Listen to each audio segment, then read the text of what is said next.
of how good call. Good call. So here, let me propose this to you then, Ethord, as somebody who's studying historical NFTs. You know, you have a close relationship with Ponderware. What do you think about our historical NFT bags, man, dude? Are we on the wrong narrative for the last 2 years? No, absolutely not. I don't think we are. I think it's all going to come back, and the market is very very mysterious. And how it works is it really gets you to think and second guess yourself. And once it fleshes out the maximum people, then it comes back. And we see this all the time, especially between Bitcoin and ETH. And you don't know how many times I've second guessed, why don't I have any Bitcoin? Why is it all in ETH? And then I'll switch over, and then of course I'll regret that because then the narrative changes, and then it's in ETH. And it's just, this is how it happens, right?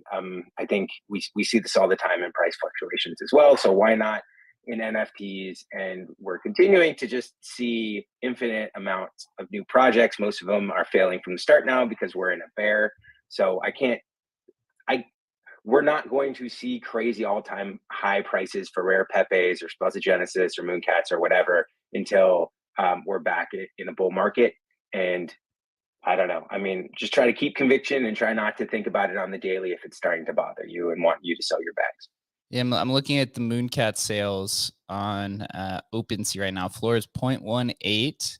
There have been a few sales, 5,800 owners. They've been sitting at that number for literally, I think, like a year. The stable cats have been fairly stable, honestly, from 0.3 to 0.2, so down 50%, I guess, since the bear market started, which is doing a lot better than the majority of these cases. Leo, how do you feel about the historical NFT bags, man? What do you have you been following the space? I know you've been completely entrenched within ordinals over the last few months. Yeah, I mean, I'm not as following like as intensely day to day like market changes, but yes, given the majority of my bags are historical NFTs, I still do try to keep a little bit of an eye. So yeah, I mean, I think just the general trend to me was like just all of NFTs, kind of had a bit of a rough like month and went down a bit. And then I think we basically bottomed like a week or two ago, and things seem to be coming back up a little bit as far as what I'm telling. And I think historical NFTs have kind of somewhat tracked with that. Like basically the key thing here being, and I've kind of made a graph about this, but it's like there's a lot of NFT projects where you look at it and basically there's a big hype moment, okay? And then the team gets some money and then they go build and then they quit like a year later. And then the floor just goes to basically zero. It just trends to zero. And the good news, and this is where like I sleep well at night, knowing that like, yes, historical NFTs are going to be affected by the broader market. And, when all of crypto goes down, 80% and all of NFTs go down 90% at the like worst moment, historical NFTs are also going to kind of get hurt during that, right? But ultimately we have this kind of bottom of the collectible value, like the intrinsic historical value of like, because of the reason people bought it is that they'll hold value over time. We also believe that people in the future will also think that, and that underpins the value. And yeah, it's interesting to me that like, I think there's an interesting commentary that it's like, everything across the board is down for the past year. That's just the case, right? Every single project. And you look at something like Moonbirds that's down in US dollar prices like 98%. That is really interesting to me because the narrative that you heard on Twitter was these guys are this is the way you invest in NFTs. You go with the biggest brand name founder, you have venture capital funding, and like they build an awesome project, and this is what's safe and this is what's successful, and fuck historical NFTs and fuck all this other stuff. And the reality was, it's like, that's not exactly how it, played out. Like we now see a year later that like, just literally like people collecting digital assets on the internet, it turns out is like, feels like a little bit superior in my opinion, especially over time to collecting maybe like a PFP project that, ultimately that company either makes more money or they run out of money. Those are the two options. And a lot of them are running out of money. And, I personally feel pretty good about my historical NFT bags, but yeah, it's like, you can kind of complain that, Mooncats are like 0.18, like you said. I mean, that's a bummer that all of NFTs are down, but like, this is a bear market. Like, I think anyone who's been through bear markets before realized that like this was going to happen, right? So that's kind of my take. Yeah, I've been going through on YouTube, looking at some of the projects, and I'm on Lunar Plots right now. The floor is about 2 ETH, which has been about 2 ETH for literally a year, and you still have sales.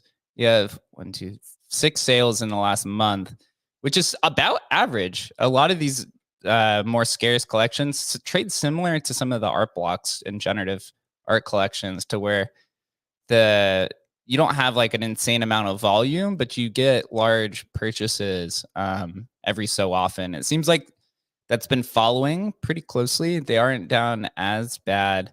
It's funny. I went, so was it yesterday or 2 days ago?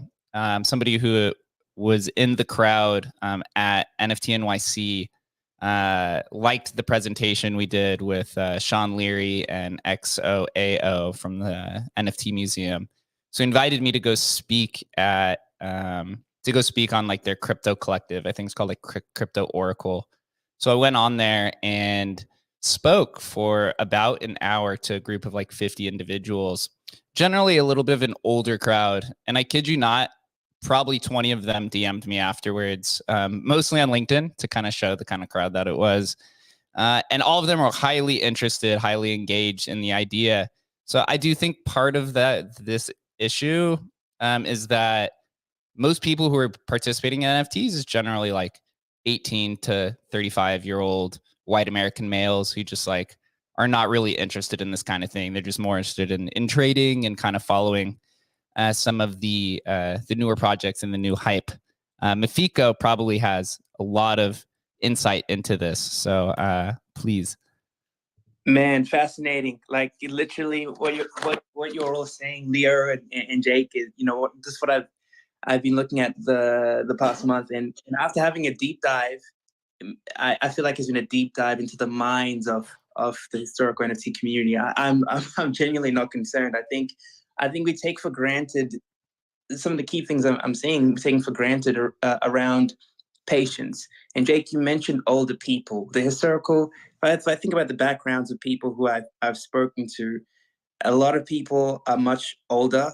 A lot of people are much more educated in the sense of like they work in tech a long time, or they just have a much more grounded perspective around engaging in this kind of space. And so to your point, Jake, patience and the fact that, yes, and also to your point, Leo, intrinsic value, that these people, no matter what, are still going to be collecting these things. They have an emotional attachment to these NFTs. I can't say a lot of people in the mainstream sort of space have a emotional, like a sort of emotional bond to their Moonbird. I wouldn't say that at all. But I would say people would have an emotional attachment to a Saratobi or whatever asset they've collected, because the story is there, the history is there.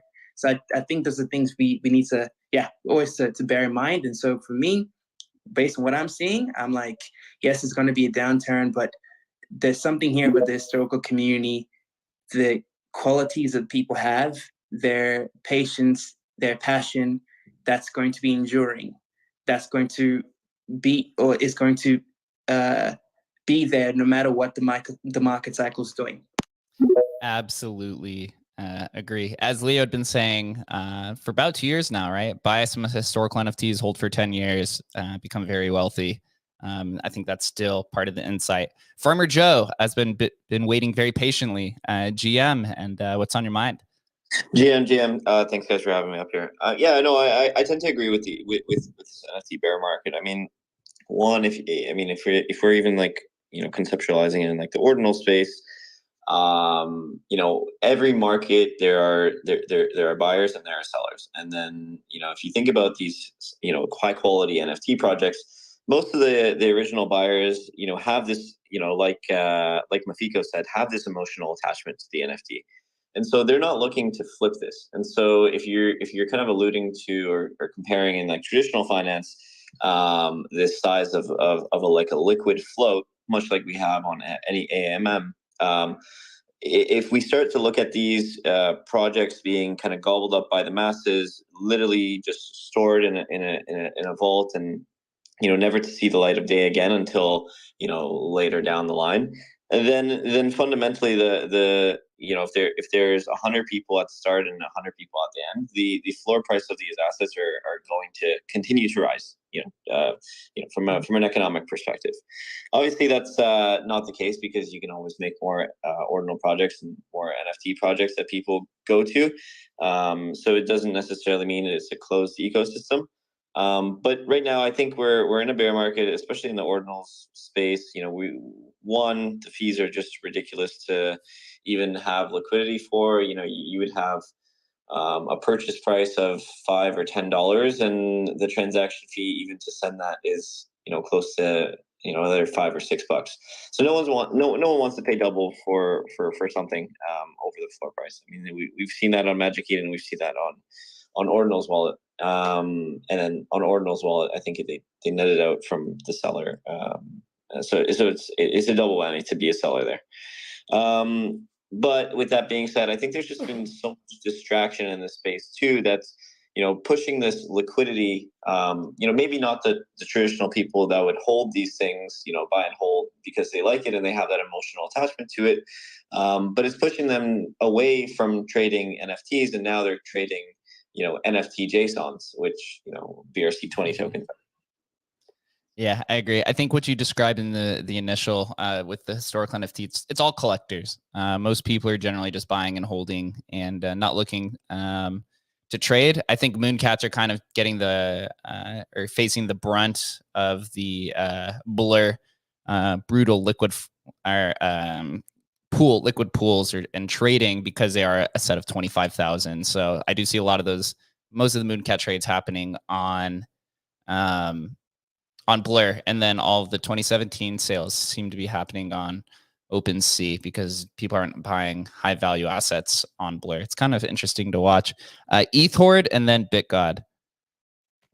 All right, yeah, just one final note I was thinking about too is there's a lot of headwinds going on right now on the micro aspect. You have meme coins, right? And we all know, I think it was Kobe famously said it, that NFTs are just meme coins with pictures. So now that is the true meme coins are making so much money, that fleshes out a lot of people that we're trying to flip and make money in the NFT space. But from a macro aspect, and this is really what I wanted to touch on, is doing all these ETHORD's corners or hoarders corners, sorry, all those max sales, all those big money ticket auctions happened in 21 and a little bit of 22, right? And we're not going to see those high price sales right now. We're just not in that environment. The Fed has raised rates way too high. Money is not as free and easy to come by. So that's going to trickle down everywhere, and it's obviously trickled down in crypto as a whole. But if we're not seeing collectibles that are baseball cards or signed jerseys or whatever selling for the millions of dollars that they did a couple years ago, we're definitely not going to see it in the NFT space right now. Yeah, liquidity is quite dry, but I will propose a question right after BitGod. It's good. Yeah, I was just going to say, I think a second ago you were talking about the sort of average age of sort of NFT traders. I would say that's probably correct, except for when you look at Solana, it's more like 13-year-olds. True. Dude, meme season or meme coin season is raining quite hard. So you have the BRC20s and then all the different forms of that, SRCs and ORCs, which we'll get into. You have the meme coins trading on ETH, which now gas is over 200 Gwei, or at least was right before this recording. And I even saw meme coins trading on Solana, right? So they're kind of just making their way down the chains. It's just kind of copy pasta. But I believe the meme coins that are trading on Solana, at least from what I briefly looked at, was all food coins. So they're taking kind of the idea of DeFi summer from 2020 and just kind of reappropriating it there over on Solana, right? So maybe Tezos is next or whatever. Bro, I just saw, I don't know if you guys saw it, but Pepe just surpassed ApeCoin in total market cap. So we've gone full crazy here. We are definitely, I mean, I don't know, man. It's just, literally insane. Maybe you need to be 13 to trade these things properly. I don't know. Maybe you do. Well, I proposed a question this morning on Twitter, and I said I think it's becoming more increasingly likely because of the even distribution of Pepe that Pepe, the token, will likely be integrated into more metaverse projects than maybe some of the more professional ones or organized projects like ApeCoin and some of the other ones like Pixel and things like that. Because there is pretty even distribution. I do believe CZ, though, did point out that there is a possibility that the creators could have 7% of the supply secretly. And they put a note on CMC about that. I know people were trying to FUD it, but I don't know if there's any range or not. But taking Pepe now and thinking and kind of extrapolating to this idea of like a meme economy, you have Pepe, right? The currency, which is kind of how crypto started. Crypto started with Bitcoin. And then it moved into NFTs, right? So moved into creating non-fungible items on Namecoin in 2011. And so if we're just going full Pepe meme economy, we have, rare Pepes, which could be kind of the historical NFTs. You have notable Pepes, which is kind of the new ones. You have Pepe one of one artists. But it's like, to me, then it's like, what's next? If we are just we're going to play with this idea for a little bit of how do you build out a meme economy? What are the next steps for it? Because I'm not confident. I could be wrong, right? I severely underestimate just complete autists in the space. If we could just completely just support the meme economy with shitposting in perpetuity, then maybe that's the place to go. But to me, it seems like there has to be some sort of infrastructure for this to exist. We are seeing some integrations where people are building or like creating Pepe NFTs, and then it can be purchased in Pepe. But it's kind of like, what's next? I feel like Dogfather probably has a pretty good thought on this. Yeah, I'm the ideal person because I don't know anything about these coins. So I was also neglecting that a lot. But in the same thing, you can integrate Ape, into the Yuga ecosystem. You can integrate Ape into, Pepe into all kind of, what has to do with frogs. For example, if you have your Emblem Vault marketplace, then you can just say, look, we accept also Pepe. I just wanted to note something else, that there's some historical aspect here as well. So I just found out today that there's some Pepe coin, which is the ticker, and this was 2016 protocol. So now they brought it to ETH. So at least it also has some historical flavor. I'm not a big expert on these coins. Maybe someone else is better explaining that. Just found it out, a few hours ago. So that's at least some, 2016 flavor here. So I pulled it up here on YouTube. It's called Pepe Coins on Twitter.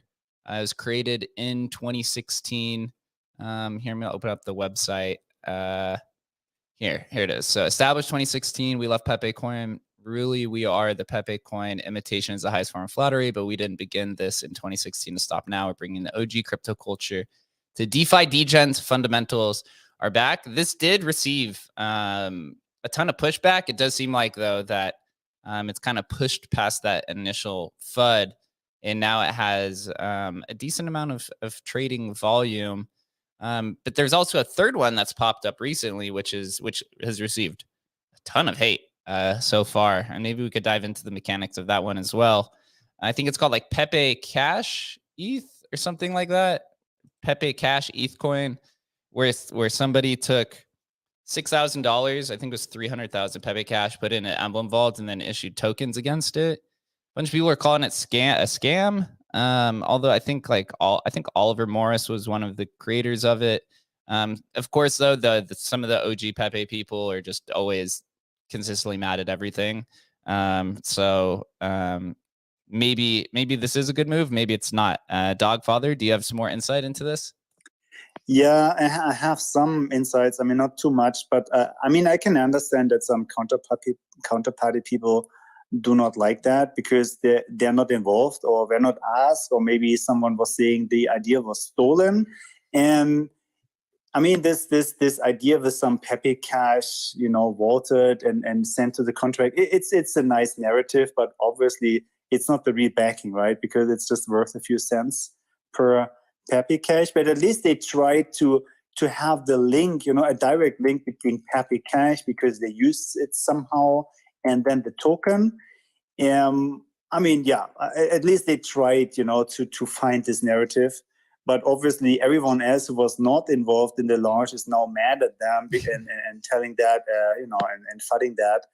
I mean, I think you could have done this with a bigger team and, distributing more coins to the core counterparty people. But I don't know the backstory of that. I'm just seeing what some people are saying on Twitter, and obviously they were not involved, and yeah, so there's some hate. Yeah, so on the about on the website, it says Pepe Cash is the original Pepe meme coin deployed in 2016 on BTC XCP and used to trade the first Pepe NFTs. Pepe Cash has now been brought onto Ethereum as Pepe Cash and is backed by the OG Pepe Cash. The Pepe Cash deployer contract holds a vault locked into the contract containing 300,000 OG Pepe Cash, which backs the Ethereum token at 100-to-1 ratio. So I believe that first sentence is, at least from what I've seen on Twitter, is what they're calling the grift of saying that Pepe Cash is the original Pepe meme coin. So, and they're saying that it causes confusion of the statement because because it encourages that the token and not the Pepe Cash in a vault is the original. So I could see where that's confusing, but I, for one, I'm all for just trying out new stuff. It seems like they're pretty authentic. I know a few of the people who are kind of behind it now.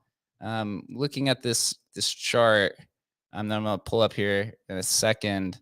I haven't looked at it since last night, but I mean, if you could, it's not even loading, but if you could create some sort of mechanism in the vault where it almost becomes like a stablecoin issuer of some sort, where you can just keep piling in Pepe Cash and then issue it at a 1-to-1 ratio. I feel like that would be a pretty cool and novel idea. Although Emblem Vault doesn't have that technology yet, we have discussed that it is possible at some point to implement in the future. I don't know, Leonidas or Adam, I think is going to speak first. What are your thoughts on this?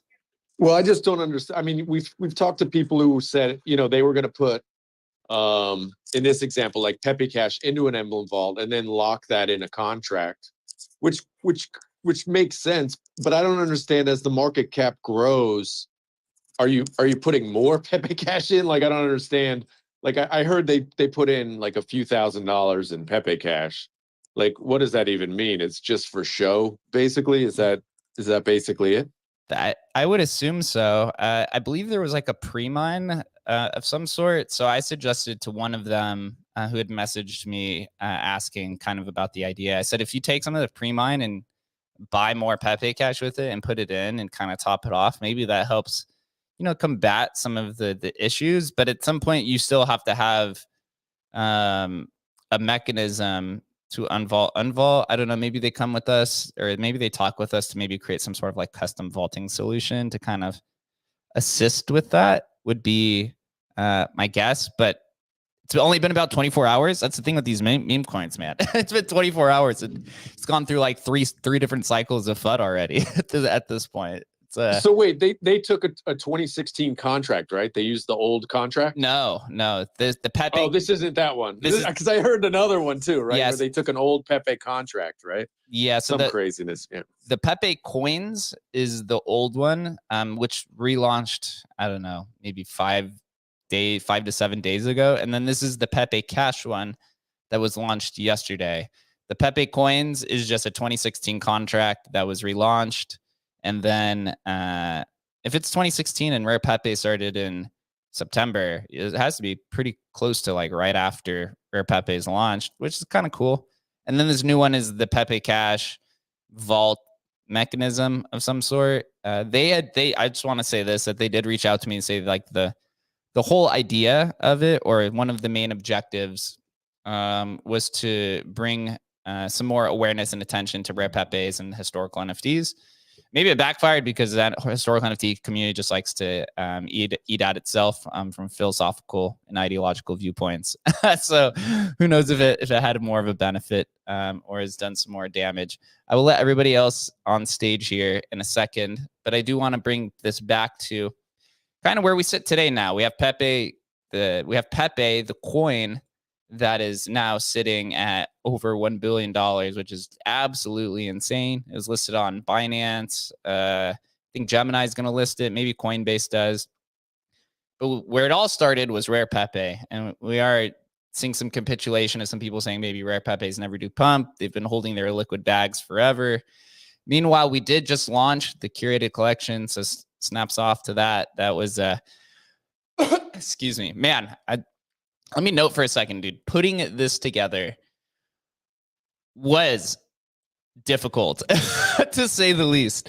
There's the way that OpenSea interacts with the vaults, as we've seen with the Legacy Collection, is already difficult, and now you have to add X-Chain to this in a mechanism that where it all interacts with each other. There was a lot of trade-offs that had to happen. There was a lot of I wouldn't say missteps. There was just like a lot of bugs that had to be patched. We had to work with the testers, go back and forth. So that was some of the delays. And then we had, of course, ordinals and stamps and all these other things that are kind of intertwined and mixed with it. So glad that it's finally there. In a sense, the next thing that we're going to do is add that migration portal, which is literally just a move button inside a vault where you can just click and your Rare Pepe will be moved to the curated collection. Of course, gas is 200 right now. So that'd be literally like a $80 transaction or something insane.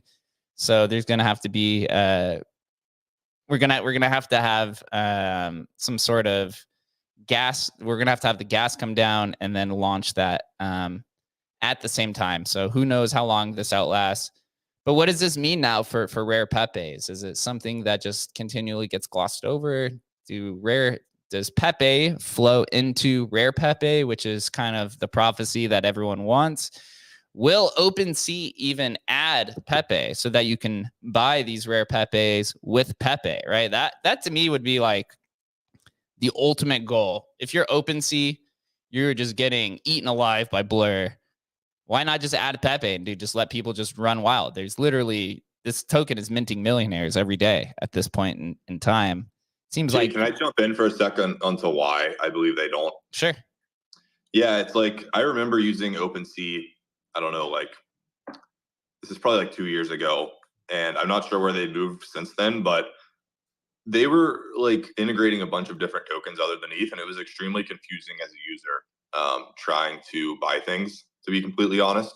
And basically, like, I agree, it's a super cool idea. It's ultimately like the end result was people were, doing coins that, kind of seemed like ETH somehow, but they weren't ETH, or they seemed like USD, but they weren't, or they were some weird, like, you could do it better and curate it better. But at the end of the day, like, it led to me as like a decently sophisticated, like, NFT buyer being like pretty confused when I scroll through collections and it's all different currencies. So that's just my 2 cents. I'll bet you they would have loved to do it.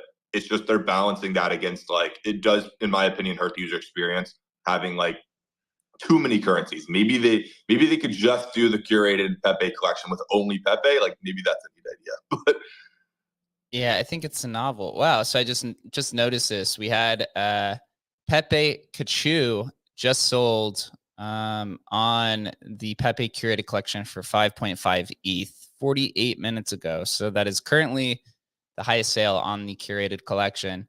I assume or presume that at some point when we do migrate some of that 20,000 Pepes over here and we get things like bulk minting and things like that, this could easily be a top 50 regular collection just from like the sheer size and volume of these Pepe, of these Rare Pepes. So it's pretty exciting. Dogfather, what's on your mind?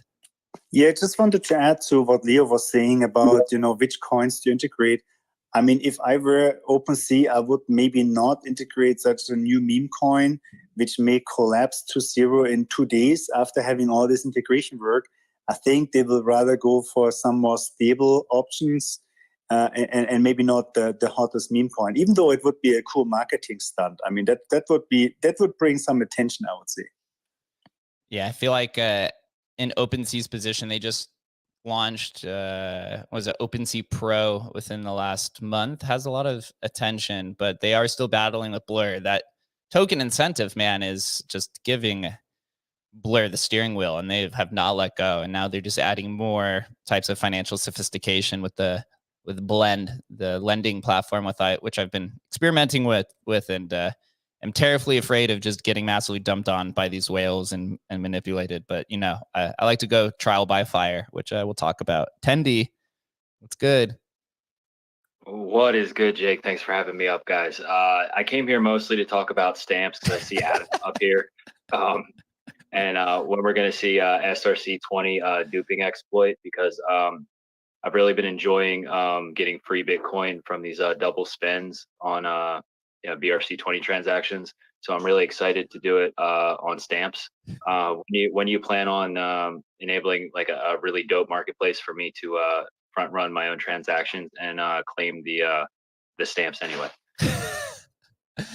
Absolutely hilarious. Always knew. What have you been minting stamps before you deploy the stamp? That's a great one to do. A nice way to lose $60 at a go. Dude, it's so exciting. I get this thrill out of it where I'm just like, man, I can't wait to get this stamp and lose my money at the same time. No, I actually wanted to come up and just joke about stamps, but at the same time mention like, how does everybody feel about still being able to do this double spend exploit on BRC20s? And how do you feel about getting like free Bitcoin? Like, tell me about it. I don't know enough about it. Tell me about it. Well, we were all up pretty late, bantering with Post and a few other devs, and I'm just awaiting this potential implosion on this BRC20 space, so we can start moving forward with like teleburned inscriptions and things like that. But essentially, you set up 2 transfer functions for your ordi or whatever fuck token you're trying to sell. Slap one in the mempool for low fees. Have the other one at the ready. Someone takes the bid, and then you front run your own transfer with the more than half of whatever your current holding supply is. Thus getting your own ordi or token back and still being able to get the payment from the mempool from the unsuspecting bidder. I tested it out last night, like literally right after I heard about like it's still viable, and it's still absolutely viable. And I'm wondering like, what are your some of you bigger gigabrains up here, like what are your thoughts on how so let me prevalent understand this is? this. You're actually I'm buying my own ordi and still getting paid for it.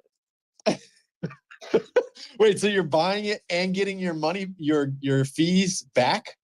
No, I'm getting my own payment. Like I'm paying myself for my own ordi, and somebody else is also paying me for it, but they don't get the ordi back. So like, basically, like you ever see Sponge? I think Tendy might have just got rugged. Yeah, I did see a couple tweets about that. I don't want to really promote it here before we get it fixed. Because it's basically you're selling something and then able to get it back. This is like this is a classic CryptoPunks scenario almost. That's exactly what it reminded me of. Biz probably has some insight. He's the one who actually supplied Jake to me and has been watching this space for quite some time. Hey, thanks for having me up. Yes, very interesting space. I definitely, there's going to be these bugs and things. Hopefully work through those. So one thing, another tool you guys may want to check, it doesn't, of course, prevent these front running situations like Tendy mentioned, but if you go to BRC-20.io, they have a scanner. You can put those tokens in because there's even fake tokens out there that are being listed. Most of them are on the floor. So you definitely want to check your token ID, or in this case, your inscription ID, and add that in there before you ape into any of these. And that tool has so far worked for most exchanges. Of course, it's not going to stop you from this front running scheme, which I'm highly against. And yeah, I'm not advocating for it. And sorry, I got rugged in the middle of my comments, but not advocating for it, but like just as a healthy reminder to everybody that's in crypto and participating in this space, like get it. Everybody's like ordinals, the community's great. We all love like not being able to rug each other. But at the end of the day, it's a PvP. Like we're all fucking battling for who gets the most liquidity. And it just my 2 cents that if you're not doing your own research and not really actually understanding what you're investing in, like, is it my fault or the person exploiting its fault for taking advantage of you because you didn't do your research? Like, no, it's just the person's fault for being lazy and not actually understanding what they're investing in and aping into all these different shitcoins. And I'm not saying that like BRC20s is, BRC20s is garbage, so are stamps. But we haven't seen in a long time, if not in ever, where we've created this like, fungible asset that for some reason people are just like all about, and at the same time able to print free Bitcoin out of thin air. I feel like the faucets are back on, and it's 2012. It's kind of cool. So I'm not saying everybody needs to participate in it, and I know there's the debate of code is law, and that's a slippery slope there, and there's a lot of mental gymnastics that are involved in the code is law argument. But I just wanted to spread some awareness, but at the same time, like, get people thinking and speculating, like, how often has this been happening already in the past 2 months that BRC20 has been taking off, and look at the other iteration or implementation of BRC20 that was offered by two of like the biggest Giga Chad fucking devs we have out here. It was offered as a better implementation 2 months ago to this day, and it was kind of like looked over. Now, I'm not saying that's Domo's fault or the initial BRC20 community's fault, but there may have been aligned incentives with people who were already participating in BRC20 to just kind of ignore this fact that it can happen because they wanted it to happen.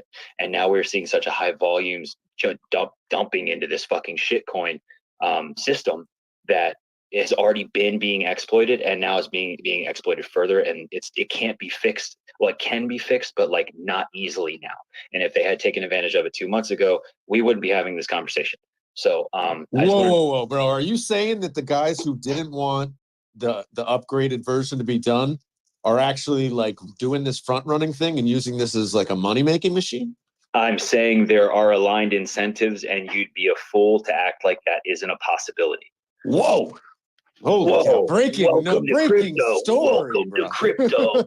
All right, so now that all that news is out, Adam, tell me about your new stamps collection, man. I'm excited to not purchase it. Also, yeah, just thank you guys for having me up. I just wanted to share that real quick. I know I'm not exactly the most like professional presence here, and I know this is a recorded space, but it's just definitely worth your time to like do your due diligence, look up. Wait, hold on. So maybe test it yourself. Attendees. So you came in and you're proposing a lot of problems. What is the solution to this?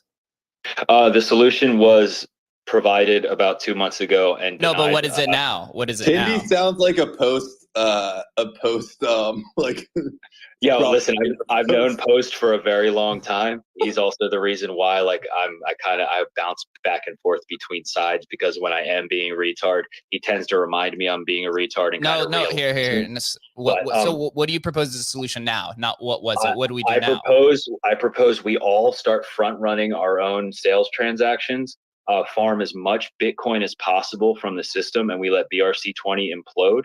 And then we get into teleburning inscriptions from communities on ETH. Like, I think that's the new meta. And otherwise, like, I honestly don't know. I think it's going to be cool to watch it play out over the next couple of weeks, because as this information becomes it gains a little bit more traction, we may or may not see more participants in it, and which kind of creates some fallibility for the sub protocol as itself. I have no offers for fixes though. Yes. So what, to ORC? Is that the solution? It can be done anyway. I mean, what? Literally, you just need people, probably Unisat and Domo, to come together and agree on an upgrade. Absolutely. And as far as ORC goes, if you are an ORD holder, you're welcome. I successfully migrated you over to ORC. And whatever ORC decides to become a thing, or if it is even like a real like idea, and they get some indexers, like, you guys are already ready to go to list your old BRC20 ORD on ORC20, you're welcome. I deployed the migration for you, so you guys are all set up. Also, when are we gonna get like a stamps bridge from BRC20s to stamps? I mean, I really want to like toss my ORD over there and see what kind of liquidity that isn't there, so I can just like hold my bag for longer. All right. Hold on. All right, Tandy. What is the positives of or negatives of migrating to ORC? A lot of people in this space have no idea. There's literally none. There's literally none. It's the same exact code with like 2 extra lines added, and you can add some names and some other stupid shit. Like right now, both implementations had the same exact bug. Neither of them fixed the problem. So in reality, if we wanted BRC20 to actually have some like tangible use in the future, or actually become a thing, the entire current iteration has to be upgraded. or fixed upon itself, or we need to implement something new or better that has already been suggested. Like 2 Gigabrains absolutely addressed this major issue several times over the past 2 months, and were completely ignored. So that is not this our fault. is this bug? Is it a bug, or is it just MEV coming to Bitcoin? To me, it sounds like as MEV is already somebody. in Bitcoin.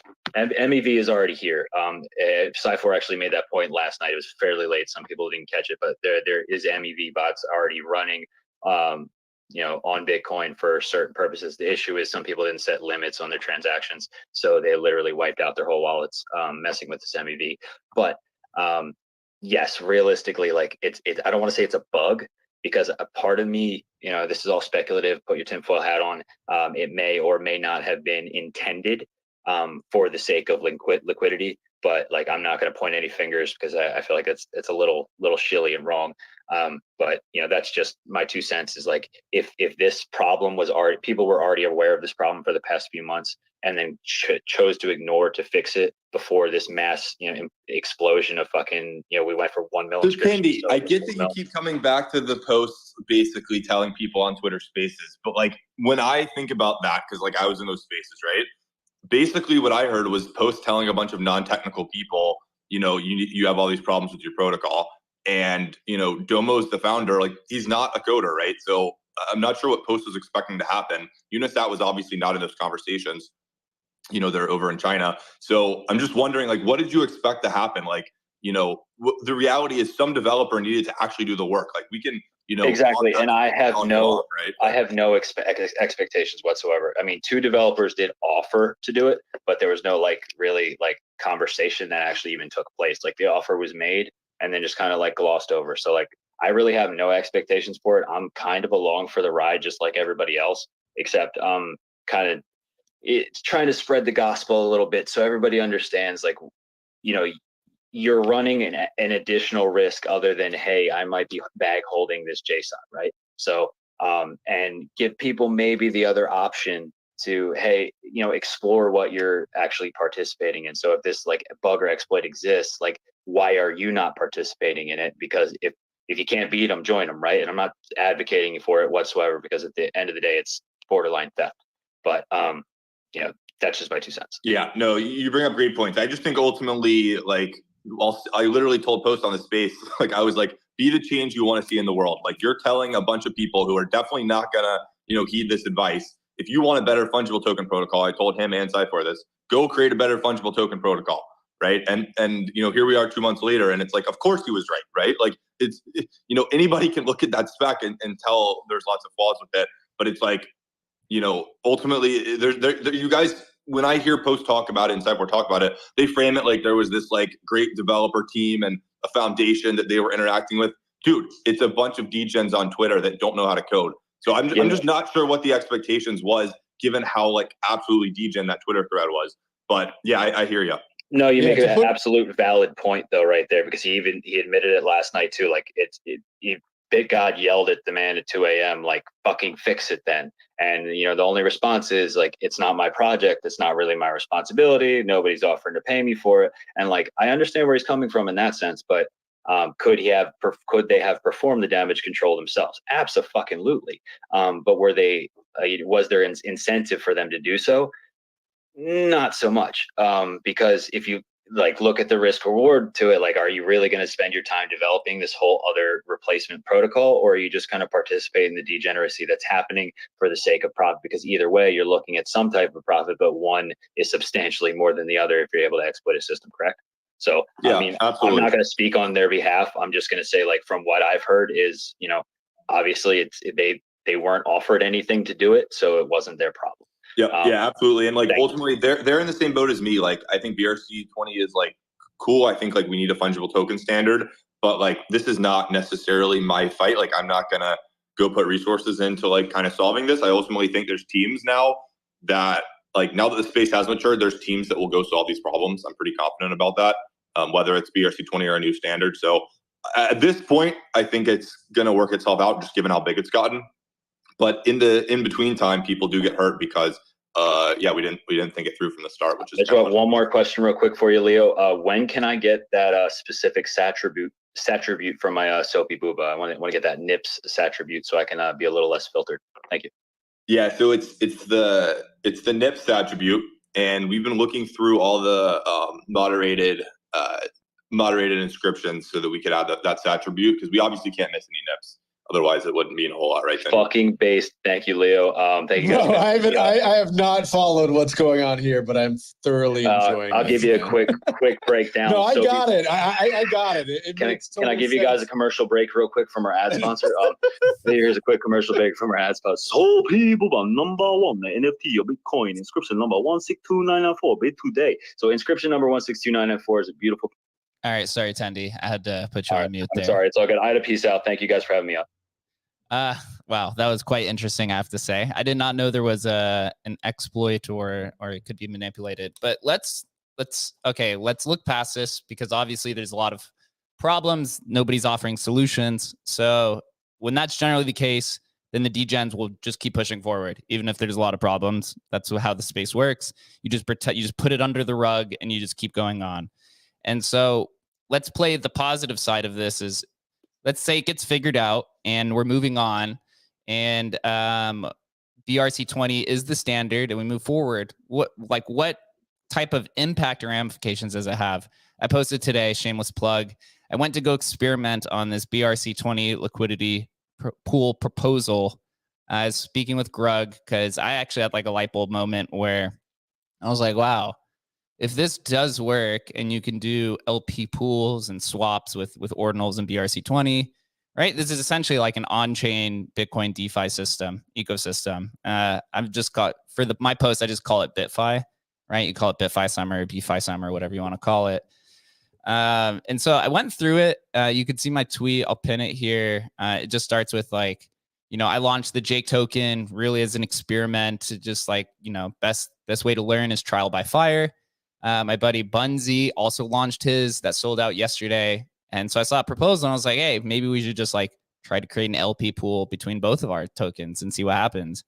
So I went through the whole thing. Again, the tweet's there, creating the transfer inscriptions, creating the LP token, the LP pool, and everything looked good all the way to the end, to the last part of adding the liquidity. And I did everything step by step.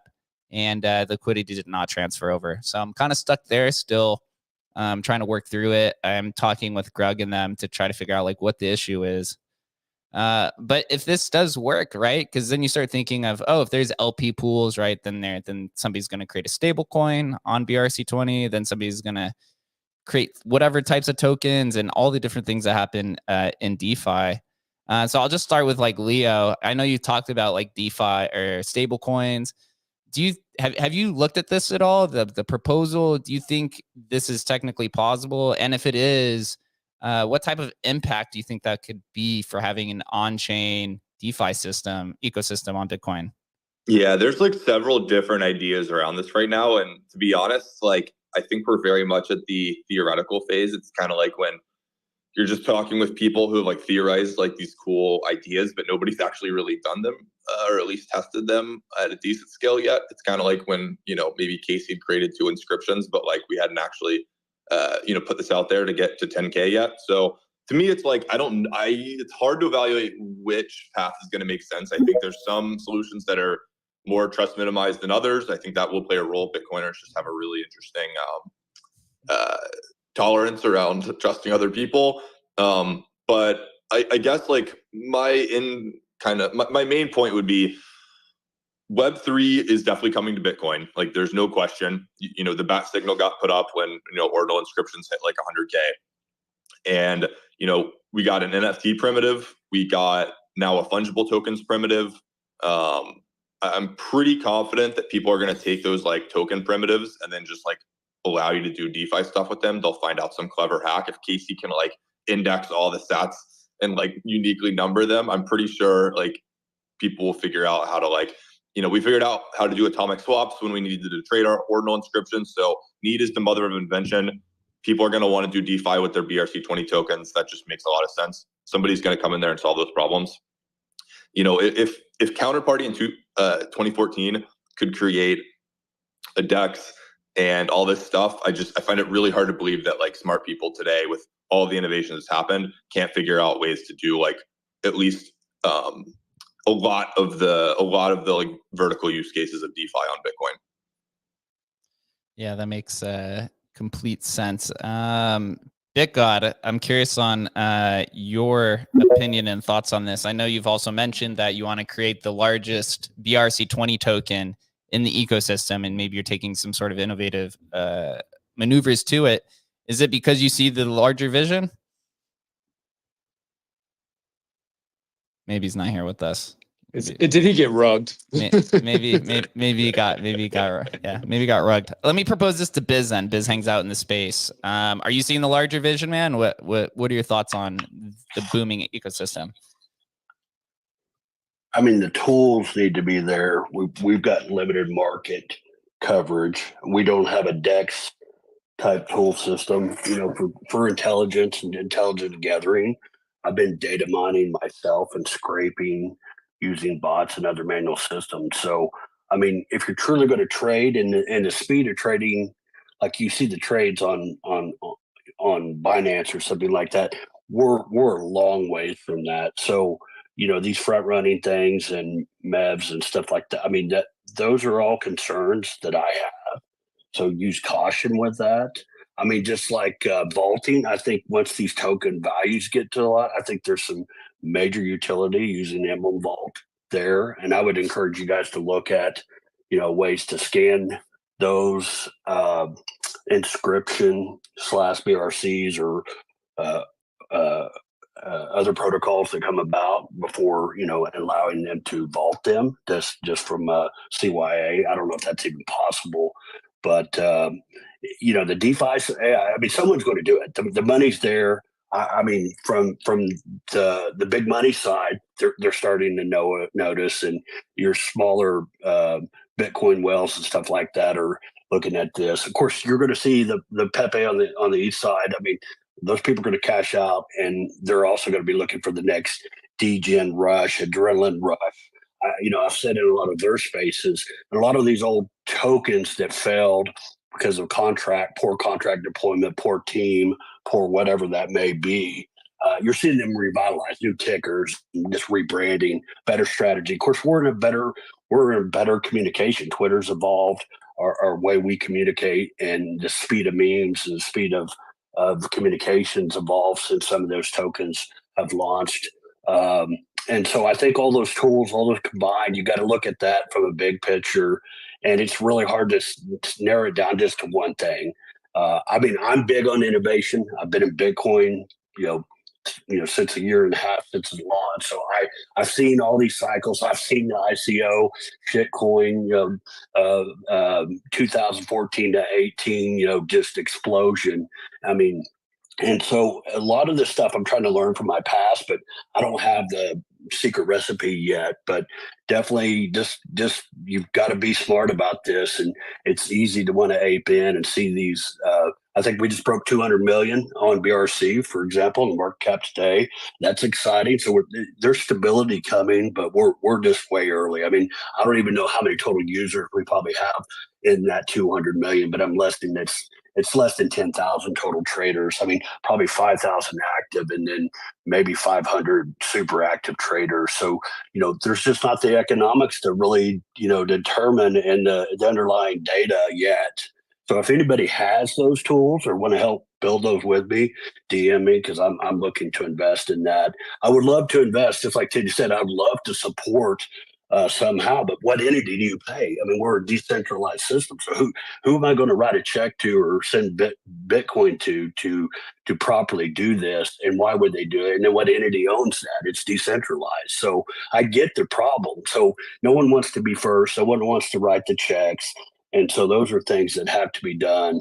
And you know, I don't know who's going to do that, but it will solve itself out. It just does. This is a free market and capitalistic platform, so I have a feeling it will come to head very fast. Yeah, there's a few. Oh, go ahead, Adam. Yeah, I was just gonna say it's funny because like they will figure it out. You're right, and it doesn't have to be kind of one entity doing it. I mean, you know, we were all in these Twitter spaces early when these same devs who were saying, oh, this is, a crappy protocol and all this sort of stuff, were saying the same things about the Yuga sale, about, all the things that they thought should have been done in a better way, yet couldn't be done in a better way because the stuff just wasn't built yet, right? And it's like, but money figures this stuff out. Like it will get figured out. I'm sure, it's good that we're talking about it so people are aware, right? And so, the likelihood of people getting scammed out of their money is less.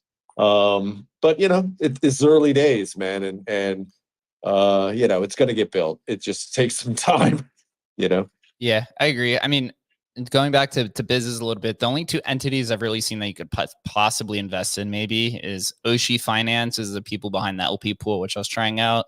I did see a protocol, I forget what it's called, was trying to do like a borrowing lending thing with ordinals as well. I don't remember what that name is called.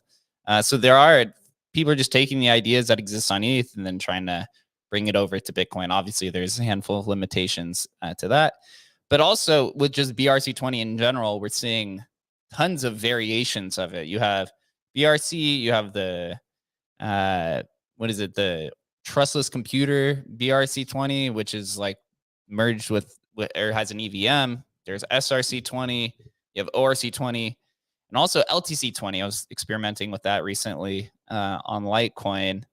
So, right, there's all of these different ones, right? I think Adam and I were in a spaces DRC20 with Dogecoin. People are trying to do something over there, although they don't have Taproot and SegWit. It's just mere experimentation. So when an idea like that happens and starts trickling down to other ecosystems, I think it kind of fortifies the narrative and encourages people to really figure it out. Because if not, you have these competitors who are sitting there who will just happily take over, and people will migrate if there is money to be made. I think we've really come to terms with that. Kadzi, I brought you up. What are your thoughts on this, or GM? Yo, GM guys. Sorry guys, I'm just I was just looking at the charts, looking at the Peppy charts, and yeah, I did tune out a little bit on that because I was trying to swap some stuff around. Wait, so give us the up to the second Pepe chart. What's happening in Pepe right now? Oh man, it's crazy. It's up for like 7,400% from its inception at the moment. It's 36 ranked. What do we got? We got 1.7 billion market cap, and 64 million. And yeah, I was just reading through all the tweets and shit and what people are expecting it to do. I'm just surprised, man. I got it about day 7 in, and I was just like, I'm super interested to see where this goes. What are you doing on this space? Go buy bro. Can I go? Am I gonna get to visit you on your private island, bro? What's up with that? What are you even doing here, bro? Go enjoy your life, my friend. I actually came up to make frog noises, man, but then you guys were so deep in this conversation about whatever it was. I'm old school Web3, man. I was just about like, let's go. Yeah, a little bit different from the meme chats or the meme spaces that everyone kind of just chills and does a little bit of nothing besides memes. Yeah, a little bit more of a focused discussion here. Let me move it then to memes. eThord has always has a regular segment every Friday called the Hoarder's Corner. I know he wants to do something a little bit different today, so I'm excited to see what it is. Yeah, we'll see how this goes. I hope it doesn't run too over. A lot of content in here. I'm going to try to get through, but yeah, I mean, this whole meme and frog revolution had me thinking, and of course with Rare Pepe's launching on Emblem as their own unique, I thought this was just a perfect tie-in with all that. And I don't know if anyone knows, but if you look at my profile pic, the red little crazy guy at the head of the Ethereum card, that's a frog. That's always been my PFP. It used to be the whole image. And yeah, I mean, personally, I have a special tie to the amphibious creature and thought, let's do a little deeper dive here. So what makes frogs memetic? Frogs are commonplace in nearly every corner of the world, appearing in myths, folklore, and cultural symbols throughout history. In Egyptian mythology, the frog was associated with the goddess Heket, who is depicted as a woman with a frog's head. Heket was the goddess of fertility and resurrection. She's believed to breathe life into the bodies of the dead in the afterlife. So that's probably why we're so used to seeing that frog woman in pretty much every pharaoh tomb. Then jump into Chinese mythology. Frogs are often linked to the moon. We all love the moon, you know, here in NFT land, in crypto land, I think. So yeah, the Chinese moon goddess Chang'e is connected to a three-legged frog living in her lunar palace, and frogs are associated with prosperity and good fortune in Chinese culture. Frogs also play various roles in Native American mythology. In some legends, they're seen as shape-shifting tricksters. So, for example, among the Tlingit people of the Pacific Northwest, there's a story about a frog who tricks a powerful shaman and steals his powers.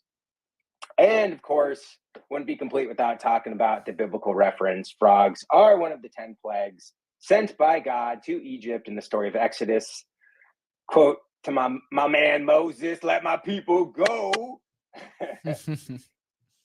And, you know, maybe it's also the fact that frogs, you know, they have the whole metamorphosis life cycle. This transformative process certainly adds a layer of subliminal messages and themes that could be taken to all sorts of different levels. And let's not forget the visual humor and versatility of frogs. They have a distinctive appearance with their large eyes, wide mouths, long, skinny legs. They're easy caricatures for humor, parody, and creative reinterpretations. This unique look can be easily manipulated in digital images and animations, making them a versatile subject for meme creators. Lastly, we can't talk frog memes without our pop culture icons who have birthed them. We, of course, Kermit the Frog, or the top hat wearing Michigan J. Frog saying, "Hello, my baby. Hello, my honey. Hello, my ragtime gal." Wait, what's that And- frog's Hey, name? did you get this from I didn't know that ChatGPT, frog had dude? I didn't know that frog had a name. What's that frog's name? The one who sings? Yeah, his name is Michigan J. Frog. And yeah, Oh, wow. I first wrote Michigan J. Frog. I was like, nobody's gonna know who the hell that is. But yeah, it's the Warner Brothers mascot. We all remember him dancing, right? And then of course we have our very own Pepe the Frog. All of which have added to this self-perpetuating snowball effect to push the frog meme further than I could have ever imagined. That was beautiful, man. Any like takes on you know, personal references? Has anyone else had that special connection to frogs that have kind of lived throughout before Pepe and everything else? If I be absolutely honest, man, I think frogs are sort of a little bit gross. They are. They absolutely are. But I don't know. Definitely. So that's looking into why they could be mimetic. And then I do have some hypothetical sales. So I have 3 different hypothetical sales for those of you on YouTube.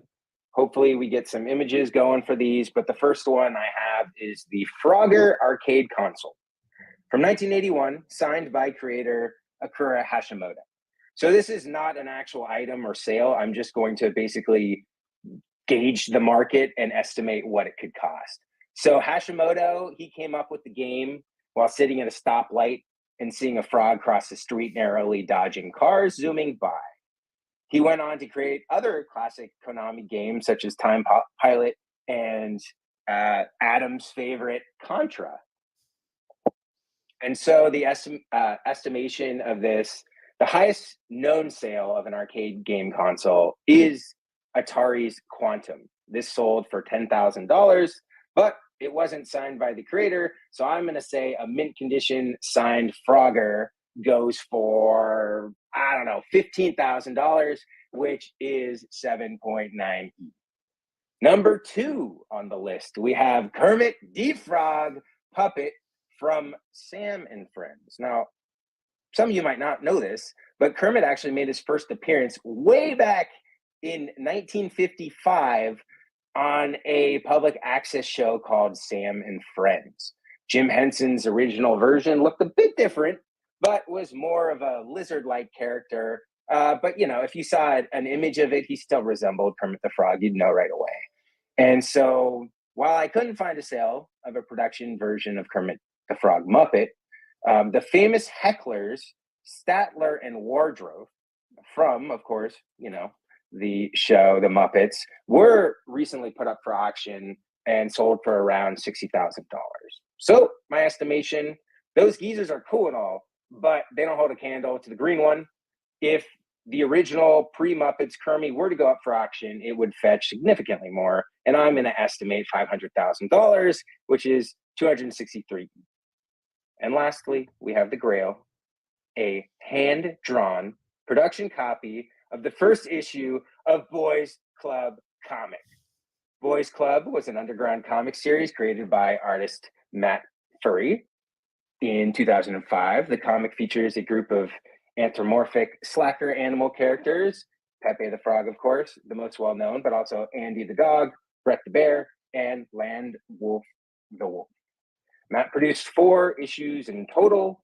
There's a documentary on it called Feels Good Man. It's available on Peacock, and it's really fucking good. Please go watch that. Also, if you look at my tweets, there's a trailer. The first 2 minutes of the documentary is on YouTube. You can find that if you go into my profile. So anyway, Chainsaw, if you're familiar with the NFT company Chainsaw, they worked with Matt to create an NFT of the scanned original image of the infamous Feels Good Man page of the comic, which sold to Starry Night Capital for 1,000 ETH back in October 2021. So that's a shit ton of money. But I would prefer the entire hand-drawn artwork from the first issue over a scan of a single page that Matt used for his MySpace page, turned into an NFT. I personally think that 1,000 ETH sale was during the height of the NFT boom. It would be hard to kind of match that these days, and we know what happened to Starry Night. But I would like to think the physical art would sell for 6 figures, which would equate to 240 billion Pepe. How much is that, man? How much is that in ETH? We only talk in Pepe. It's the new denomination now in this full meme economy. I wonder what happened to that NFT. Did they have to sell that? Did that get liquidated in their? Trying to think if I remember seeing what happened with the original Matt Fury NFT. If that ever got resold. Yeah, I thought they had to liquidate their whole collection, but it's still in the same wallet, untouched, with a bunch of other grails, you know, a ton of Fidenzas and other shit. So I'm surprised it's still there. Yeah, I think so. I think actually I'm on the Zog's website right now. I think they're having a drop here pretty soon, trying to capitalize on everything. It looks like this is actually now or within the next few hours. Pre-sale, it just started actually in the last 20 minutes, it looks like. Pre-mint all 100 Zogs for 1.234 ETH right now on their website for 2 days and 23 hours left. Did you have anything else, Ethord? Nope. But yeah, I saw the Zogs thing too. Earlier on this call, they hadn't opened yet, so I guess they just opened. Does anyone know more about what Zogs are exactly? And is it an open edition or can it mint out?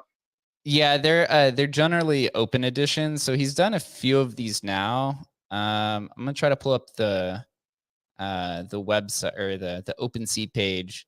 I keep seeing a ton of people promoting Matt Fury's Rare Pepes as Zog's collection, but it just seems like nobody really cares.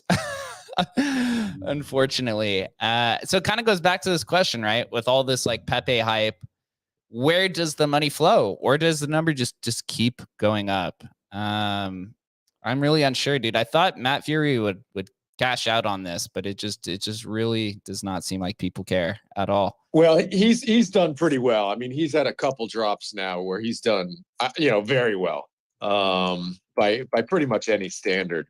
You know, but yeah, I mean, he created, you know, probably the most well-known meme in the space, but you know, he's done pretty well. He's had some good drops as well as that one of one drop. So Matt's not hurting, that's for sure. Okay, so this one's actually called Heads. My bad. So I just pulled it up right now. It has 4,000 ETH in volume. And this is the ones with like the different characters. Oh, so there's Heads, there's like Zogs. Man, I can't even keep up with this. Oh, Pepe editions. Here it is. So he's done. Yeah, so his Heads, I can't remember exactly what he sold them for, but they weren't cheap. I want to say they were like maybe half an ETH each or something like that. You know, and there's 1,000 of them. So, you know, I don't know. He made 500 ETH on that drop or something like that. So it's not, it's nothing too crazy. Oh, here, let me propose this question then. Pretty recently, I believe it was Blau who posted this, which caused a lot of animosity between everyone talking about Pepe. Here it is. Fun fact about Pepe, it could be construed as copyright infringement. Matt Fury owns a copyright. If the token issuer was identified, things could get spicy pretty quickly. He has won on copyright claims surrounding Pepe's in the past. And then goes on, and of course, there's everyone under the sun saying that Blau is coping. He's an influencer who doesn't want Pepe to succeed. Matt Fury would never do this. Maybe he does.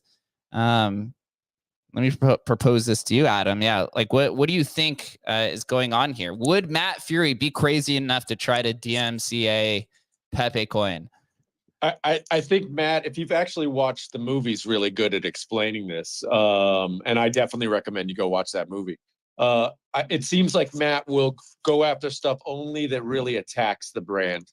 Something that's, you know, he went after the people who were doing it as, you know, Nazi stuff, the racist stuff. Like, he'll sue those guys. He'll go after you then. But if you're doing something and it's aligns with what he's doing, he'll let it go. That seems to be kind of where he's at. So I think that's fun. Yeah, I agree as well. I mean, you would think it'd be kind of the best advertisement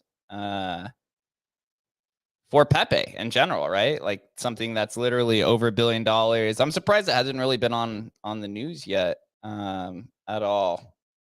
But I mean, we'll see, man. I don't know. It just keeps going back to this question of like, where do the profits flow? I also just brought Bunzi up, who is the creator of Mullet, who I was trying to do the project with, who's also been riding this Pepe train for quite some time, dude. GM. Yo, what's up, guys? No, I think that take on Pepe getting DMCA'd is so off. That's just like the highest cope ever. Yeah? Why? Just to what Adam said, like, this is helping bring back Pepe from the depths of when it was used for racism, all this stuff. Like, Matt Fury is probably, you can see through his tweets, like, he's ecstatic. Like, this is positive. This is what he wanted for Pepe. So make Pepe great again. Exactly. Like, straight up. Like, if you watch the film and if you followed this, like, it was damaging to him to see that. And now this, like, positivity around Pepe and being able to retrieve something back from that type of darkness is insane. Like, people don't understand the depths of Pepe. Like, they think it's just a frog that is drawn a bunch of different times, but it's interesting. There's not too many things in culture that can come back. That's like bringing the swastika back in like a positive way. That's fucking impossible. Yeah. Dude, I love that analogy. What a fucking incredible it's the analogy. same thing, dude. It's like, yeah, if we can bring the Hindu swastika back and make it positive again, like that would be harder than bringing Pepe back. Because I don't think Pepe was like, I don't know, a symbol of like killing millions of people type thing. You know what I mean? Like, I feel like it's a little different. Yeah, no, Pepe was never that crazy. And honestly, a lot of the Pepe FUD came from like Hillary Clinton just like coming out and saying it was like a racist frog. No, dude, it was pretty bad, dude. It's a cartoon, bro. And honestly, it's the meme of the internet. It always has been, and it seems to continue to grow in its influence over time. So I honestly haven't seen Pepe.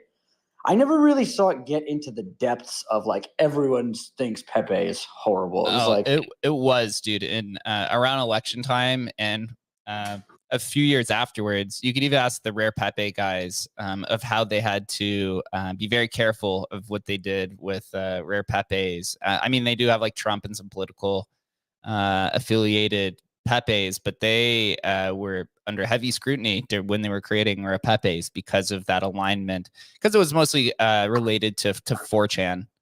Yeah, but it ultimately gave Pepe more attention, and then everyone just looked at Pepe and was like, "Oh, this is just a meme that can represent literally anything." Yeah. It literally it embodied. There was like white supremacists with like pins going to rallies, and it got pretty Dude, dark that for a shit while. was a psyop for No, sure. dude, Matt Fury had to take tons of people to court. He even took Alex Jones to court, and had won because Alex Jones was using Pepe in relation to white supremacy and you know how crazy the InfoWar people are, absolute batshit crazy. Go ahead, Leo.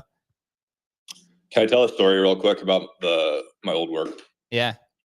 So I worked at this like big tech company in SF, and bunch of my friends and I, we like Twitch and stuff. So like we enjoy reacting in Slack with like, you can upload whatever emotes you want in Slack, right? Like and react to stuff. And we uploaded a shit ton of frogs and Pepe memes. And we were just like reacting all over this pretty liberal company's Slack. And yeah, basically like about a couple weeks in, somebody reacted to our CEO with one of them.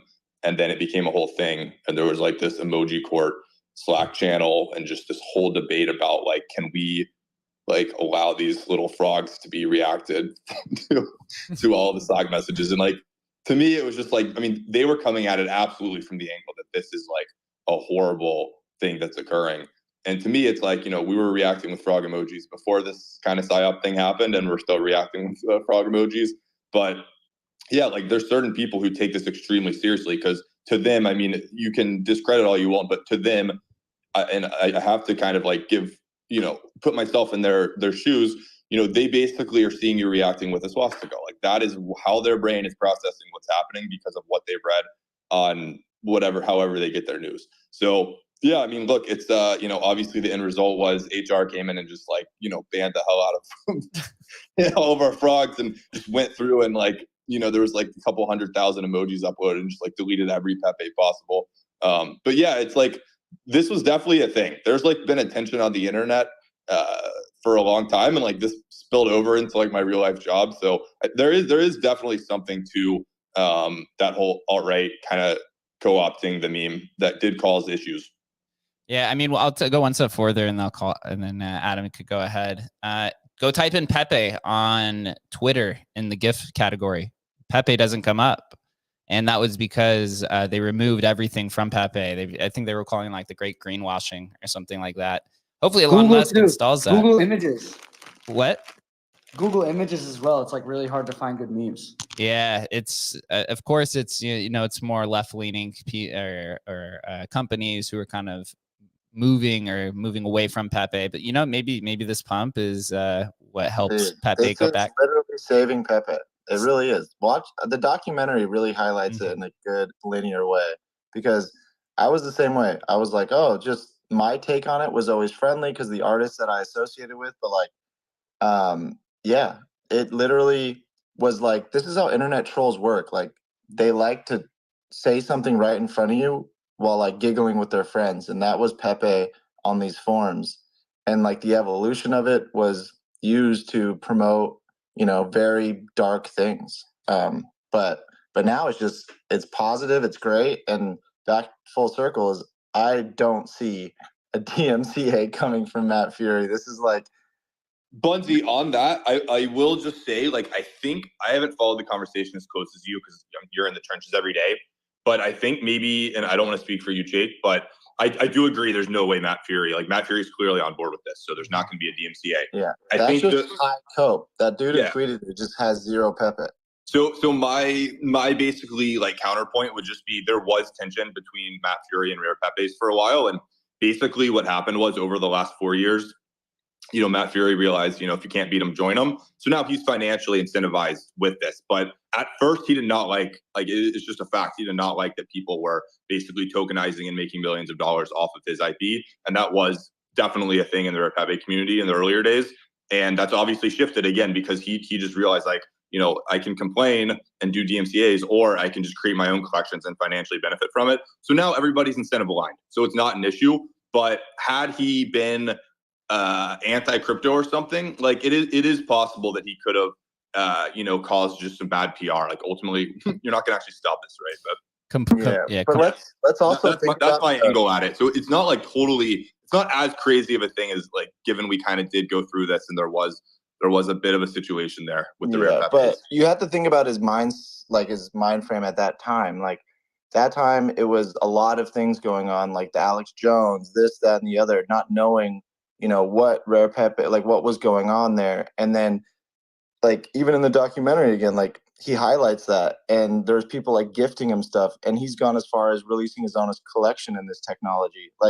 I think if the way I see it is forums killed Pepe and crypto in a strange way revived it. And we're seeing that how this technology is embracing it. And I think this is what he would want for it.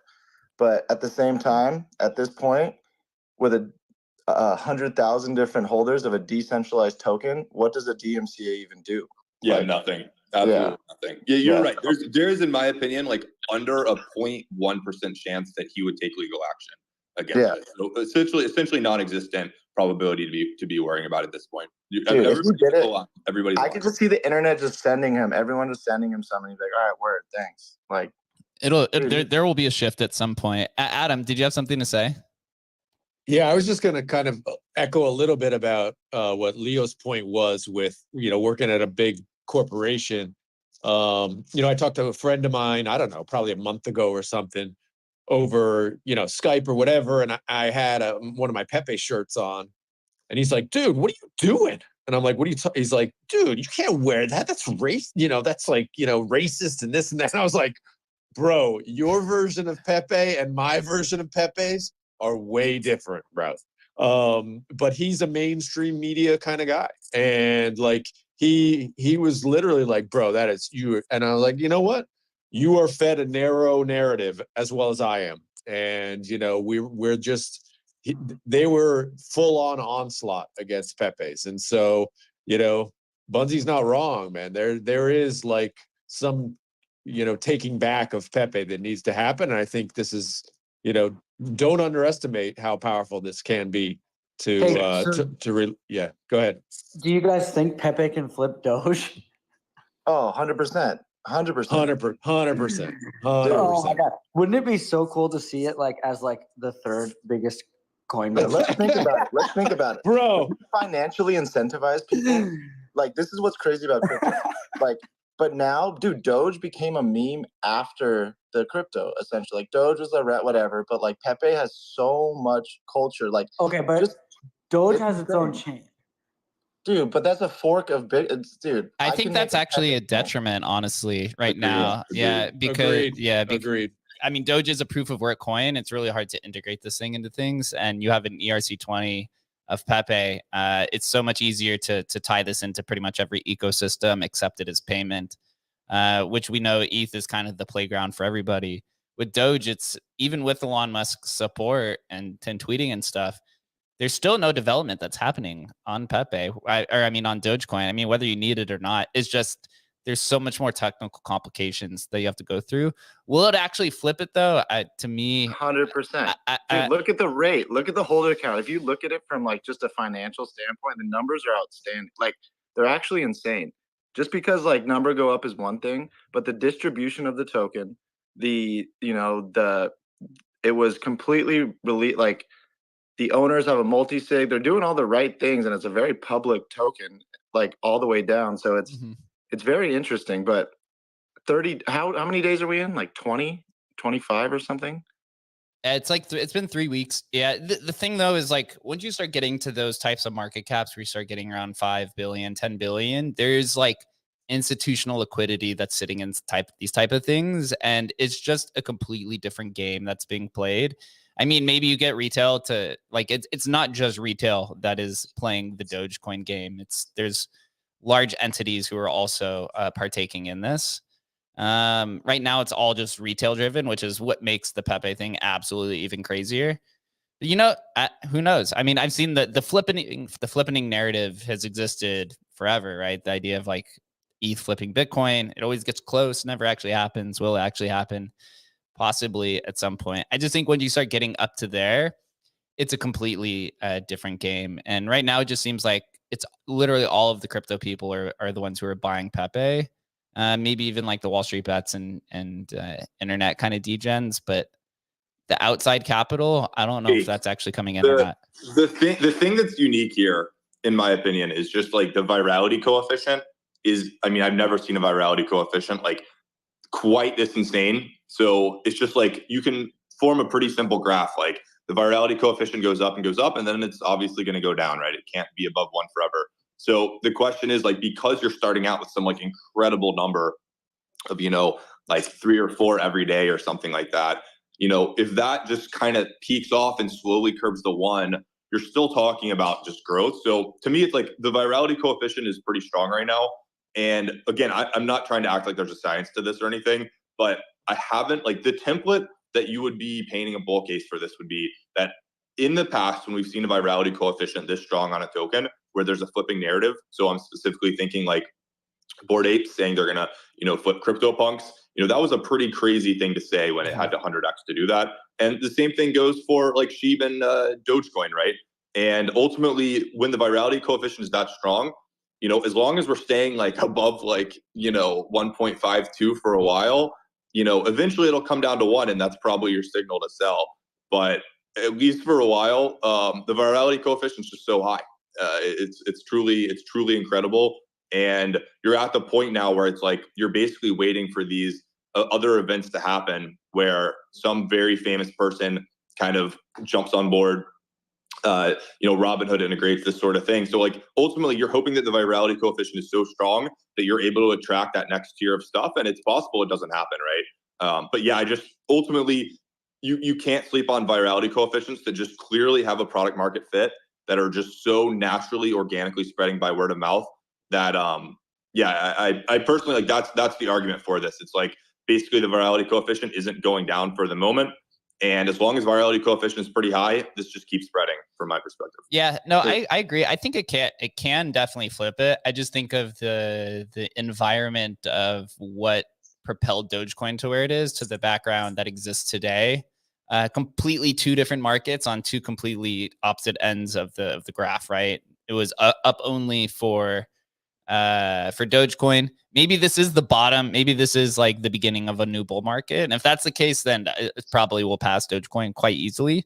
But if this is like a macro kind of bear or what's it, a bear rally, bear market rally, then that coefficient, I guess, would probably go under 1 at some point. Is this early 2017 all over again? Because that's what it's starting to feel like out here from my perspective. Yeah, I mean, when you look at like meme coins have always kind of popped off alt season. Dogecoin has always been the leading indicator for that in multiple bull markets. Maybe this time now it's just Pepe who's leading the charge, and now you see meme coins trending on other chains as well. So you say like that's more than just like a one-off situation, a coincidence, right? There's like a confluence between meme coins on every chain. So then it's, where does the capital go after that? Does the capital leave the system, or does it get sloshed around into other projects and other categories? Rare Pepes, please. Right. We hope so. Adam, were you going to say something? It's anybody who thinks this isn't good for Rare Pepes is absolutely have lost their minds. Like, this is so good for Rare Pepes. Like, if Rare Pepes could, or if Pepe the coin could flip Doge, you know, awareness is the hardest thing. Always is the hardest thing, and you know, it just creates this amazing synergy for Rare Pepes. I think nothing could be better for Rare Pepes than the Pepe coin doing well. Yeah, I think this whole thing where people are screaming from the bleachers about how things are bad for other things is kind of dying out in exchange for just like, this is happening, this is real, and people are interested in it. Why don't we just like explore it and see where it goes instead of like screaming about how like, you know, just reeing, you know what I mean? Yeah, I mean, if you right, even if you missed Pepe, the hope is that over the last 6 months to a year, there hasn't been any type of new capital that's came into the crypto ecosystem. It's only left. It's only been highly extractive. Now this is an opportunity to bring new capital into the ecosystem from Wall Street Bets, from different trading groups. Hopefully, as the virality coefficient, as Leo would say, keeps improving, it gets added to Robinhood. And now there's new money, like massive amounts of new money entering this ecosystem. And so you shouldn't be, even if you missed it, you shouldn't be antagonistic against it, because it's just going to bring new life in the beginning of a new bull market into this ecosystem. You should be thinking how you could capitalize on it and use the token in a different type of way. Yeah, Ordinal. Check this out. This guy, I don't know if this is true, but it says Pepe has become the fastest asset to reach a value of 1 billion USD in the history of mankind. I mean, what, 19 days, 20 days, something like that? It's insane. I know.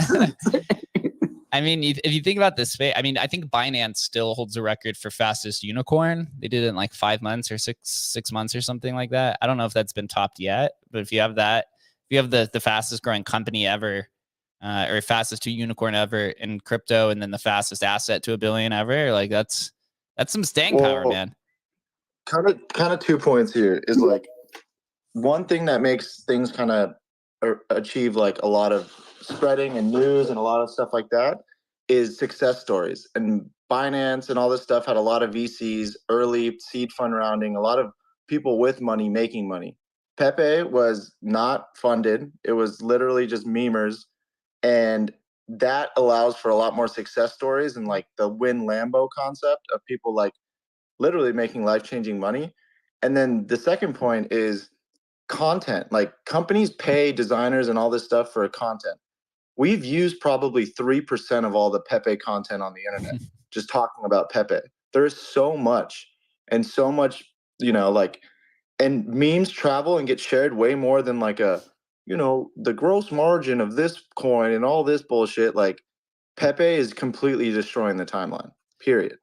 The way that Memecoins attract value is quite interesting. I'll shift it a little bit, but in the same category is I don't know if anyone's been following like the Turbo token from the NFT artist, where it's not like a $40 million market cap or whatever. He put a video out recently, kind of explaining the story of how he's been an NFT artist in the space for a while. He's been struggling to make ends meet, so he realized that he had to be creative, and he created this meme coin through ChatGPT.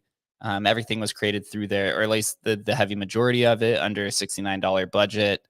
And then the token ended up doing well, and pranking a bunch of these people picked up on it, and now it's like kind of going absolutely crazy. But the point I want to say is he put this video out, and towards the end of it, you kind of see this like raw emotion. You know, he's crying, talking about like how this is going to change his life, and he thought about quitting multiple times. And once he put that video out, dude, the token like 3x'd from like 20 million to like 60 million, 70 million. And so there's different impacts on these type of tokens, rather than from like the traditional model of like kind of looking at the P&L, what is the liquidity in there, and all these like financial kind of properties or traits that these things have that people invest in.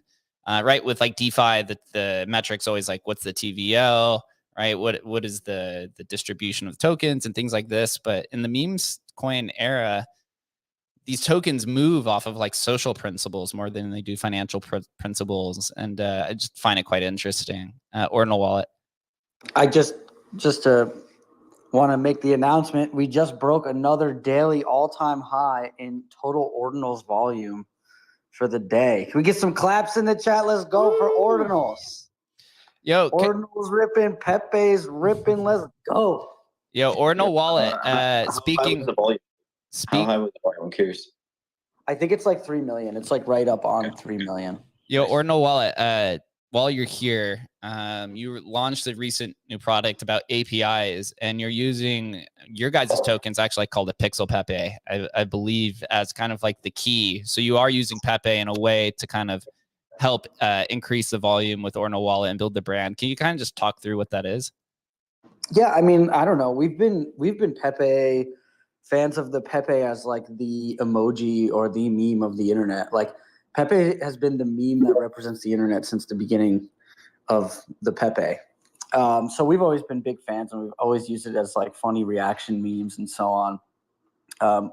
With Twitch, we actually integrated an entire meme generator product into like the composed post. So like if you imagine on Twitter, you could just like click on the meme icon and then create a meme directly on Twitter and stuff like that. So we've been big into meme culture.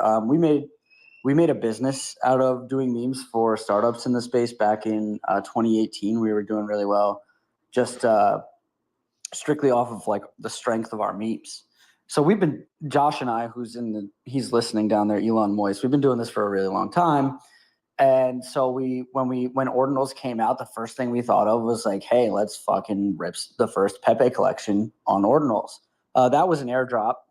And since then, we've had the clay Pepes come out. A bunch of derivative collections have come out. We've got more coming. And those airdrops led to more airdrops for people who held them. And so, yeah, I mean, really, it was just like we needed a theme for a good PFP collection on Ordinals. And the first thing that comes to mind is Pepe. And when we get a first thing come to mind, we just rip it. That's kind of our MO.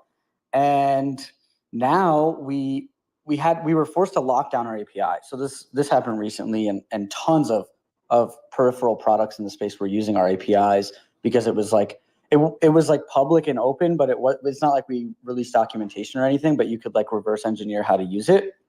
And then someone began attacking us, and it was like doing like 10,000 requests per second, and they were like useless requests. So we were forced to lock it down. And then we needed a way to get those APIs back in the hands of the good actors like BitCheck and others, and services that we were using ourselves. So we decided that instead of doing like your traditional, SaaS service for our Ordinals APIs, we would just release the API to people who held a Pixel Pepe. And if you want access to the APIs, you can just buy a Pixel Pepe, and then we'll give you access. And in the future, we could even build out systems that will automatically check if your API key, in your wallet still holds a Pepe. And if not, then it will, remove your access to those keys. Now, we don't know if we're going to do that. It's a whole product that we have to build out, but it's definitely an interesting take and kind of a smooth transition into getting the API back in the hands of the people who are doing the right things with it. And not having to like spin up a whole new service and manage all the deal flow and stuff that comes with like these requests, because we got a ton of requests when we locked it down. Yeah, I feel it's a really good story. I find it really fascinating that you're doing this whole access stuff with an ordinal. I don't know if that's like a token gated access in a sense, moving that over to Bitcoin. So highly, highly innovative. In a sense, yeah, I might have to pick up a Pixel Pepe. Do you know what the floor is on those by chance? Yeah, it's around $2,000. It's pretty expensive, but people were giving us offers in this neighborhood anyway for access to the APIs, and yeah, I guess you could say it was innovative, but it was really just a decision that like helped reduce overhead from our perspective and grow the brand. It's just like a marketing play too. Sweet. I welcomed up Mr. 1400 GM. GM, what's up? Happy to be up here. Big fan of Ordinals and the information you guys give out daily. I just want to say that, yeah. I'm always listening, and it's pretty interesting to like see all the same people here since I've been in Ordinals. And yeah, the Pixel Pepe collection was honestly sick. And I like that idea because I like to build bots and stuff with like AI. And then you kind of need this, secret sauce, which is like the API to whatever you're going to be using it with. So that's a pretty good move. As far as the APIs go, from what I understand, we have the best stuff in the space. I know Hero had a bunch of open source stuff that they were giving out for free as well. And then companies were coming to us, other marketplaces as well were coming to us, and we were taking calls, and they were saying, yeah, you know, we tried out the hero stuff and it just wasn't as good as Turbo, which is our API, what our API is called, Turbo. So yeah, I mean, it's definitely cool. It's access to many APIs and apparently the best APIs in the space. So we're excited for that. And we built those products because we needed them.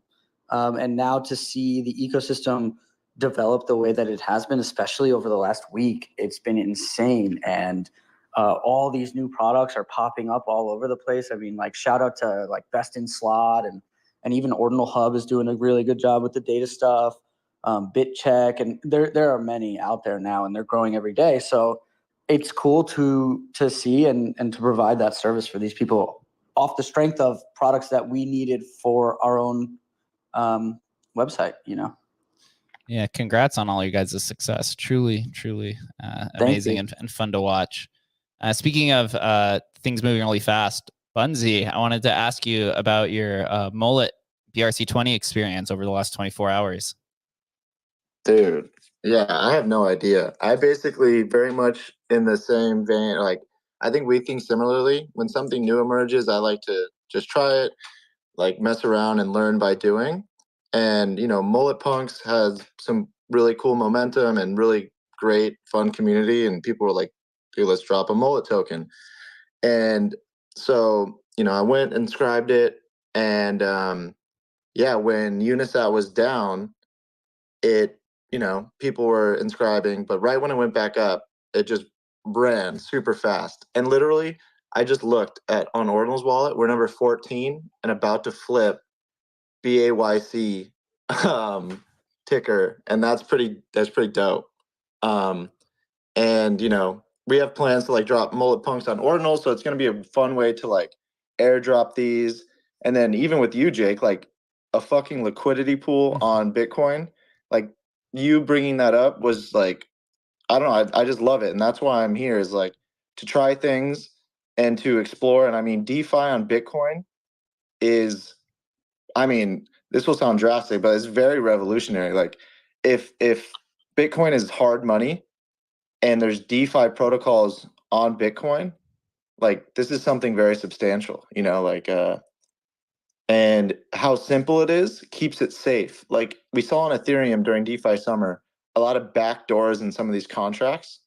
And with this JSON, you can clearly look at it, know what's going on. You don't have to read Solidity functions. You don't have to read like 26 different functions on a contract. You can literally just glance at it and say, okay, this is the amount. And I'm pretty bullish on DeFi on Bitcoin.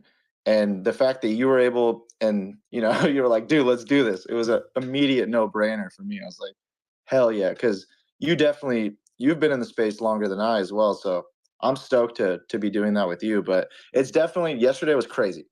And literally, dude, I didn't even mint any. Like, so the funniest part was like, you know, what I loved about it was the distribution model. Is like, there's not a team that gets, you know, whatever. It's like everyone has the same chance. Yeah. So I wasn't inscribing. And then Biz actually on stage was like, I think someone found the contract last night. Let's, you know, and I was like, all right, whatever. And I was like, oh, I'm going to mint at like 50%, just let the community get some. And then I just got front ran. But I'm literally here for it. I think that honestly worked out the best because, bro, after we tweeted it, it was game over. I tried to inscribe at, I think it was 20 sats per byte, and I just got completely wrecked. Yeah, I lost money on my own project. That's pretty sick.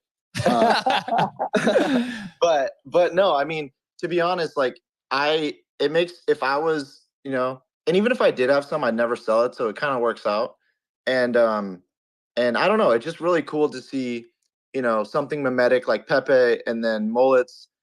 They were getting some momentum even by the Pepe community. Like I released a fake rare with it, and like a lot of those artists were like, dude, it's nice and refreshing to do something a little bit different than Pepe. So they kind of run in parallel. Obviously, not even close in comparison. Like I'm not saying that. I'm just saying the power of memetics is here, and it's, dude, like Mullets is like, it's a vibe. It's like a thing. Like Mullets You don't have to have one to feel the mullet. Like, bro, you have like a meta meme community going on right now. It's like a meme on a meme. Dude, I've been going out. Video? You know, like, you know when you want to get a car and you're like, oh, I want this white car, and you start seeing it everywhere. Yeah. I don't know if that's what's happening, but bro, I'm seeing fucking mullets everywhere, and they're super long.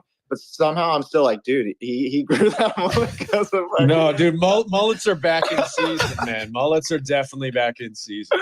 Dude, have you played with Unisat Marketplace? It's like the craziest thing, bro. I'm pinning the mullet video at the top. It's fucking hilarious. Yes, that's what I was gonna say. Pin that video. That whoever put that together was. I just grabbed it from Instagram. I don't even know where it came from. It's crazy. So, and the dopest part is like Biz also put me on this stuff, and he was able to get some. And he's so dope. He's like, dude, when we drop the mullet punks, like I'm just gonna send it to the ordinal mullet punk holders, and it's like rare to find. You know, I don't know. It is definitely a bull and a bear market. It's feeling that energy is back. Like things were getting toxic, and you know that's never gonna like not exist, especially when finances are involved. People get fucking really weird always. 100%. But you know there is something here. Like even Jake, you and I, like we're just doing stuff with the tech just to see what happens. Like that's what's really interesting to me. And you know. But I don't know. Does that make sense? No, I just feel like it's quite unique.